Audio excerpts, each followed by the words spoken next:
Tuiskoms deur Elizabeth Eybers. Sy was natuurlik een van ons mees produktiefste digters, veral in haar tyd. Sy is deel van die sogenaamde dertigers en saam met mense soos MP van Wyk Lou het sy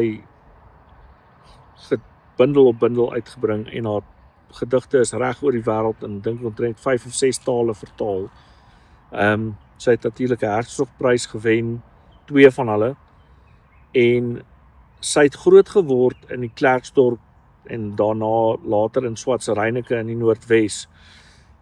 En ons weet hoe die winter lyk daar. En ek dink, toe sy getrou het met haar tweede man, het sy verhuis na Amsterdam in Nederland. En in Junie maand is dit uit die aard van die saak somer daar. En dis pragtig. Al die blomme en die parke is groen en dis blomme oral, is tulpe oral. En ek dink die ontnigtering vang sy baie mooi vas in hierdie gedig. Van as jy uit daai pragtige prentjie mooi somer kom en jy loop jou net na die eerste paar swart ryp insidente in die Noordwes vas. En mense sou dink haar mense sou nog daar gewees het, dis waarheen sy sou gaan of selfs net so toe ry om dit wat sy vir jare of dalk dekades onthou het van haar grootwordjare is skielik val. En ek dink dit is daai onnigtering partykeer vir 'n seentjie as jy agterkom hoe dat jou pa ook mens is byvoorbeeld. Nie so sterk as wat jy gedink het nie.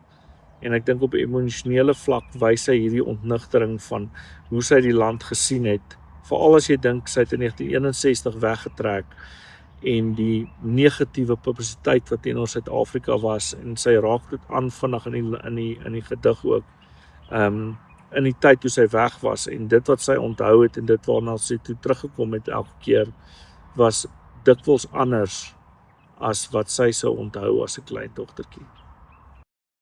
Tuiskoms in Junie. Hoe wyd en leeg die 50 myl vallei wat na die Pers-Magaliesberge vloei. Desember son en Junie ryp het als geskroei wat in Oktober groen en mals gebot het langs die spruit en in die kloof.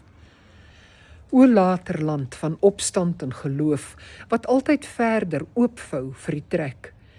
Jou ruimte kan nog steeds die onrus wek wat mense na altyd barrer streek oor steen en stof voortlok. Met niks wat week is as die tinte van die wintergras, sy eil bronsdrade en die ligroos was wat van die tinger alwynstingel drup. Die gedig laat my dink aan 'n kontras tussen koud en warm. Daar word verwys tussen natuurskote, waar sy verwys na die bergsreekse om haar, sy verwys na die vol van die winter en natuurlik die son wat so warm is en alles doodbrand. En dit is maar ook soos ons ook as mens. Ons kry ons tye waar ons ongelooflik goed doen en daar is tye wat ons almal ook maar net uitbrand. Dit is 'n besonderse mooi gedig wat verwys na Europa, wat vol kleure is en helder is. En dan Suid-Afrika in Junie, dis maar vol. En dit is presies wat ons moet verstaan. Elke ding in die natuur gaan ook deur 'n seisoen, dis 'n transformasie.